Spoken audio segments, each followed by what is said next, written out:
네, 오늘 성서전과에 따른 말씀은 마태복음 14장에 나오는 오병이어 말씀입니다. 오병이어는 예수님의 이적 중에 가장 유명하고 다들 잘 아는 이적입니다. 사복음서에 모두 실려 있는 유일한 이적이 오병이어 이적입니다.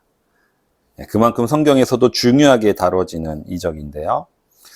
교회를 꾸준히 출석하다 보면 1년에 한 번은 꼭 듣게 되는 설교가 오병이어 설교입니다.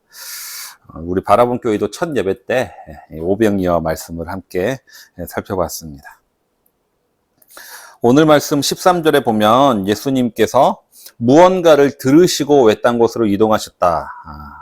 이렇게 나와 있습니다. 무언가를 들으시고 이동하셨습니다. 예수님께서 무슨 이야기를 들으셨을까? 오늘 본문 이전에 말씀 12절에 보면 요한의 제자들이 세례 요한의 장례를 치르고 예수님께 말씀을 드렸다고 합니다. 그렇기에 오병이어 사건의 큰 배경은 그 앞에 있는 세례 요한의 죽음이 그 배경이 됩니다. 그 당시에 헤롯 안디바는 자신의 조광지처를 버리고 새로 재혼을 했는데요. 그 재혼의 상대가 동생의 아내인 헤로디아입니다. 이 사건 자체가 그 자체로도 충격이죠. 하지만 유대인들에게는 더 충격이었습니다. 왜냐하면 유대인들은 그 당시에도 다른 민족에 비해 아주 엄격한 결혼관을 가지고 있었기 때문이죠. 율법을 지키는 사람들이었기 때문에. 그런데 이상하게도 이 헤롯 안디바의 재혼 문제에 대해서 문제 제기를 하는 사람들이 없었습니다. 유일하게 문제 제기를 한 사람이 바로 세례 요한이었죠. 세례 요한이 이 결혼에 대해 비판을 하다가 감옥에 갇히게 됩니다. 헤롯은 이 세례 요한을 감옥에 가두기는 했지만 어쩌지는 못하고 있었습니다. 왜냐하면 세례 요한에 대한 그 백성들의 전폭적인 지지가 있었고, 또 헤롯 자신도 세례 요한이 하나님의 사람이거나 선지자라는 생각을 어느 정도는 하고 있었기 때문입니다. 그래서 쉽게 죽이지는 못하고 감옥에 가두고만 있었는데, 그런데 헤롯의 생일 잔치에 한 가지 사건이 일어나는 거죠. 헤로디아의 딸인 살로메가 자신의 의붓아버지인 헤롯의 생일 잔치에 춤을 춰서 기쁘게 했습니다. 그러자 헤롯이 원하는 게 있으면 뭐든지 주겠다. 뭐든 원하는 게 있으면 구해라 라고 얘기를 하죠. 그때 헤로디아가 이 자신의 딸인 살로메의 귀에 속삭이는 거죠. 그리고 나서 살로메가 얘기합니다. 세례 요한의 목을 주십시오. 물론 헤롯은 세례 요한을 죽이고 싶지 않았지만 많은 사람들이 보는 앞에서 방금 자기가 약속을 했기 때문에 울며 겨자 먹기로 어쩔 수 없이 세례 요한의 목을 은쟁반에 담아서 이렇게 선물로 주게 되는 거죠. 이 세례 요한의 장례를 요한의 제자들이 치르고 나서 예수님께 찾아와서 이야기를 하는 겁니다. 아마도 곱게 이야기하지는 않았겠죠. 어떻게 이럴 수가 있습니까? 어떻게 하나님의 사람의 목을 이렇게 다른 사람의 선물로 줄 수가 있습니까? 이러면 불평하면서 한탄하면서 아마 예수님께 얘기를 했을 겁니다. 그리고 예수님은 이 말을 들으시고 광야로 가셨습니다.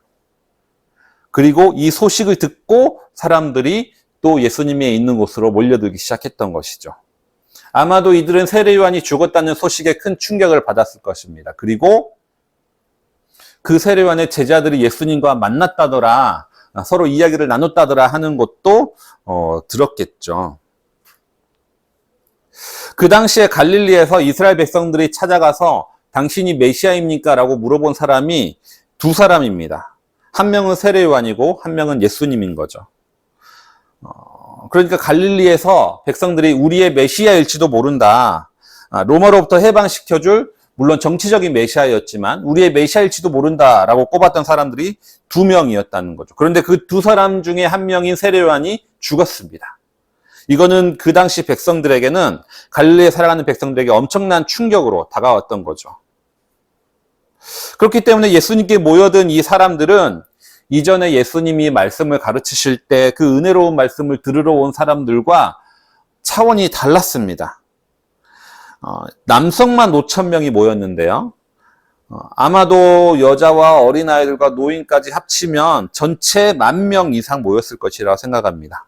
그 당시는 지금처럼 휴대전화가 있는 것도 아니고 SNS가 있는 것도 아니고 그야말로 입소문만으로 이렇게 모였기 때문에 이들의 모임은 이 당시에는 정말 보기 드문 규모의 모임이었다고 볼 수가 있겠습니다. 그리고 분명히 은혜로운 말씀을 들으려고 모인 모임은 아니었을 것이라 생각이 됩니다.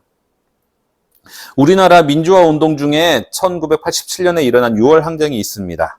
12.12 쿠데타로 정권을 잡은 우리나라 군사정권이 그동안에 있었던 대통령 간선제를 유지하려고 하자 6월 항쟁이 일어났습니다. 그리고 이 6월 항쟁의 결과로 우리가 이제 직접 백성이 아니죠. 우리나라 국민들이 대통령을 직접 뽑는 대통령 직선제가 실시가 되었습니다. 그런데 이 6월 항쟁의 기폭제가 되었던 사건이 이 박종철 고문치사 사건입니다. 박종철이라는 그 당시 학생이 운동하다가 잡혀서 물고문으로 숨지게 되고, 그리고 이를 조직적으로 은폐하려고 했던 시도가 드러나게 되었던 거죠. 영화 1987이 이 사건을 배경으로 만든 영화였습니다. 이렇게 박종철의 죽음이 6월 항쟁의 도화선이 된 것처럼 얼마 전에는 서희초 교사로 인해서 수많은 사람들이 광장에서 추모 집회로 모이기도 했습니다. 세례 요한의 죽음이 이 광야에 1만 명이 넘는 사람들이 모이게 만들었던 거죠. 그리고 이들은 모두 억울하고 상처 입은 마음을 품고 있었습니다. 87년 6월에 박종철의 죽음은 그의 개인의 죽음이 아니었습니다. 군사 독재에 신음하고 있는 민중들을 대표하는 죽음이었습니다. 서희초 교사를 통해서 대규모의 추모 물결이 이루어진 이유도 마찬가지입니다. 공교육에 몸담고 있는 교사들의 아픔을 대변하는 그런 몸짓이었기 때문인 거죠. 그리고 세례요한의 죽음도 마찬가지였습니다. 세례요한의 죽음은 이미 권력자들의 유희의 도구로 사람의 목숨이 사용되는, 지배자들의 무자비함에 시달리는 그 백성들의 처지를 대표하는 것이었습니다. 단순히 선지자라서 추모하는 것이 아니라 나의 아픔과 나의 울분을 토해내는 자리가 그 자리가 되었던 거죠. 그 세례요한의 추모 집회에 예수님이 가신 겁니다. 이 당시에 예수님이 있었던 그 빈들은 이 시대의 서울광장이나 광화문 거리가 되겠죠. 이 1만 명이 넘는 백성들은 예수님에게 엄청난 부담감을 주었을 겁니다.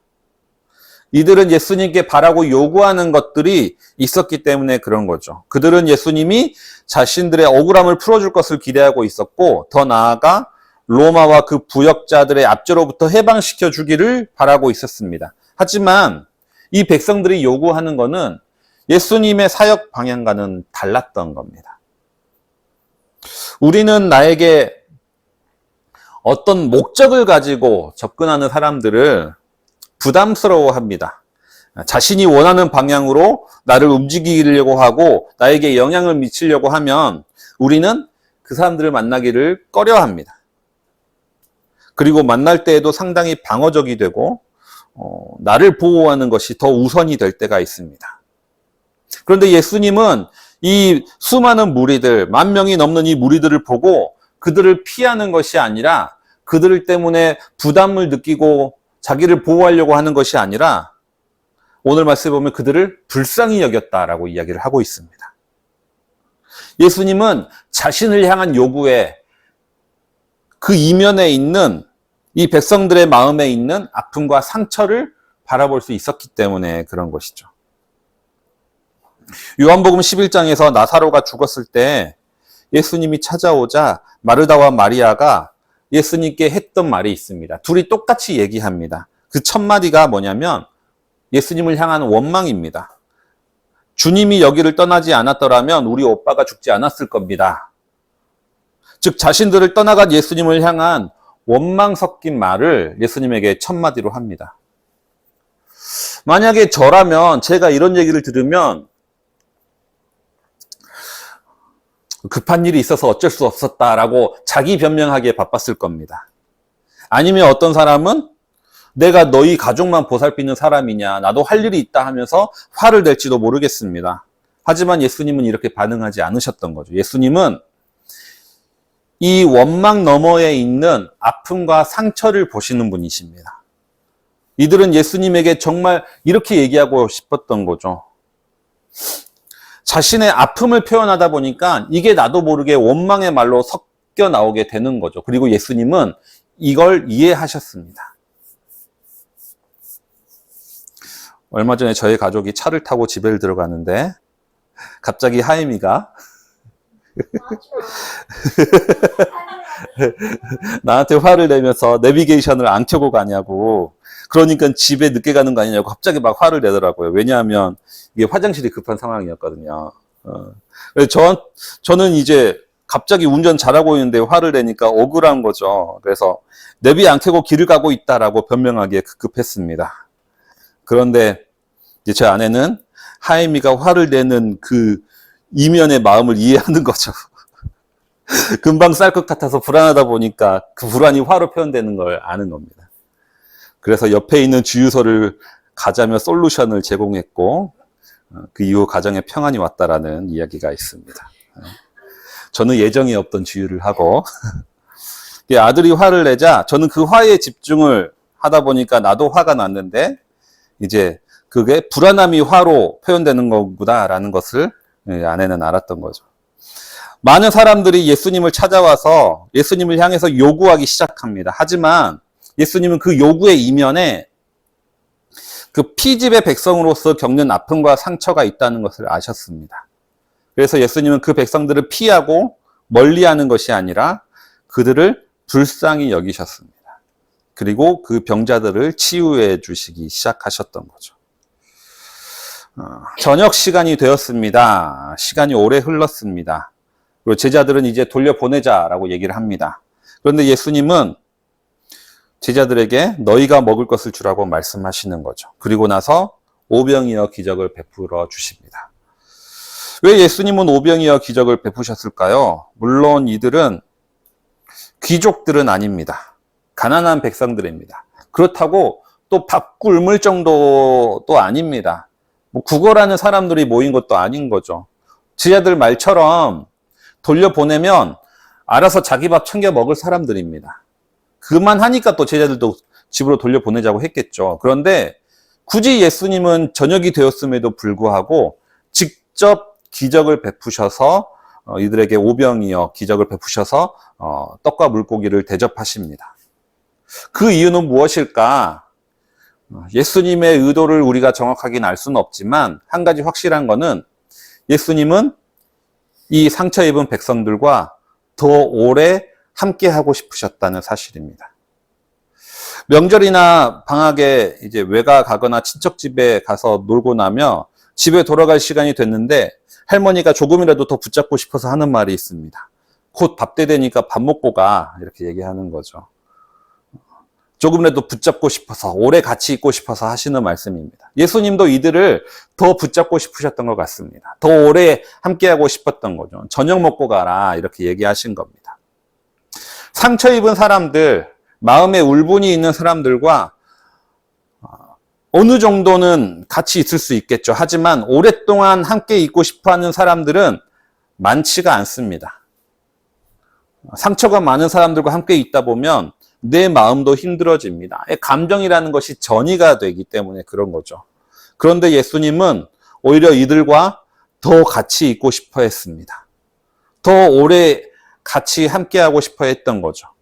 오병이어 기적을 베푸시면서까지 밥을 먹고 가라고 붙들었습니다. 그리고 하늘을 우러러 축사하시고 이들의 상처 입은 마음에 하늘의 양식을 베푸셨습니다. 희망을 잃어버린 백성에게 그 예수님이 베푸신 양식은 위로였고 치유였습니다. 그리고 그 자리에 있는 모두가 배불리 먹고 남을 정도로 풍성하게 주님은 베푸셨습니다. 오늘 말씀을 통해서 우리가 알 수 있는 사실들이 있습니다. 첫 번째는 예수님은 상처 입은 사람들을 멀리하지 않으신다는 겁니다. 세상 사람들은 상처 입은 사람들을 멀리합니다. 우울하고 아파하는 사람들은 환영받지 못합니다. 우리가 살아가는 세상은 적극적이고 밝고 쾌활한 사람을 더 선호합니다. 하지만 예수님은 상처 입은 이들과 더 오래 있고 싶어 하십니다. 그리고 상처 입은 우리들과도 오래 있고 싶어 하는 거죠. 우리의 아픔과 상처도 멸시치 않으십니다. 평생 혈루증으로 고생해온 여인이 예수님의 옷을 만졌을 때 예수님은 그 여인과 아주 오랫동안 대화를 하십니다. 이미 병은 고쳐졌고, 그리고 그 지역의 유지인 야이로의 집에, 회당장의 집에 가는 길이었기 때문에 시간도 없었지만 그걸 개의치 않으시고 그 여인의 상처 입은 여인과 함께 오랫동안 대화를 하시고 그 마음까지 어루만져 주십니다. 예수님은 이렇게 상처 입은 사람과 오랫동안 함께하고 싶어 하십니다. 둘째로 우리가 알 수 있는 것은 예수님은 감정에 휘둘리지 않으신다는 겁니다. 그분은 상처 입은 자들과 함께 하시고 그들을 위로해 주시지만 감정적으로 행동하지는 않으십니다. 세례 요한의 죽음의 소식을 들었을 때 그 제자들이 울분을 토해냈을 때도 예수님은 분노하지 않으셨습니다. 요한복음에 보면 이들은 후에 예수님을 본격적으로 임금으로 삼으려고 했다고까지 기록하고 있습니다. 즉 결국은 정치적인 요구를 본격적으로 하기 시작했다라는 거죠. 어쩌면 이들의 아픔과 억울함을 가장 빨리 해결할 수 있는 방법일 수도 있습니다. 그리고 예수님의 제자들까지 감정적으로 동요했습니다. 하지만 예수님은 그렇지 않으셨던 거죠. 그분은 본인이 이 땅에 오신 목적에 대한 사명감을 잃지 않으셨습니다. 감정에 치우쳐서 십자가의 길을 포기하지 않으셨던 겁니다. 오늘 말씀처럼 상처 입은 자들과 함께 하시는 예수님의 이러한 모습을 우리는 기억해야 합니다.